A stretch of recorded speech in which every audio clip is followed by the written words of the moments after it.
ஓம் நம சிவாய மக்களே, எப்படி இருக்கீங்க?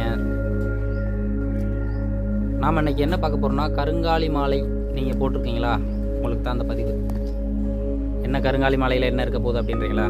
கருங்காலி மாலைகளை காவல் தெய்வங்கள் கையில் வைத்திருக்கக்கூடிய தடியாக மட்டும்தான் பயன்படுத்தினாங்க.